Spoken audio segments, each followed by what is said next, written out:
السلام علیکم دوستو، شرجیل خان کے فینس کے لیے ایک بہت بڑی خوشخبری نکل کر سامنے آ چکی ہے۔ شرجیل خان کی پاکستانی اسکواڈ میں واپسی ہونے والی ہے اور عاصم خان کو ڈراپ کیا جا رہا ہے۔ جی ہاں، یہ آپ کو اندر کی خبر بتا رہے ہیں کہ شرجیل خان عاصم خان کی جگہ پہ پاکستانی اسکواڈ کا حصہ ہوں گے، جبکہ دوسری تبدیلی جو سننے میں آ رہی ہے وہ ہے خوشدل شاہ کی۔ خوشدل شاہ کو ڈراپ کر کے شعیب ملک کو پاکستانی اسکواڈ کا حصہ بنایا جا رہا ہے۔ تیسری تبدیلی کی بات کریں تو محمد حسنین کو پاکستانی اسکواڈ میں جگہ نہیں ملی، ان کو ڈراپ کیا جا رہا ہے اور شاہ نواز دھانی کو پاکستانی اسکواڈ کا حصہ بنایا جا رہا ہے۔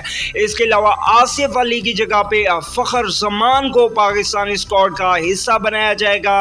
پاکستان کے چیئرمین رمیز راجہ اس وقت کراچی میں موجود ہیں اور وہ کل لاہور واپس آئیں گے اور ان تبدیلیوں کا اعلان کریں گے۔ 4 تبدیلیاں پاکستانی اسکواڈ میں کی جا رہی ہیں T20 ورلڈ کپ اسکواڈ کے لیے۔ اگلی ویڈیو تک کے لیے اجازت دیجیے۔ اللہ نگہبان۔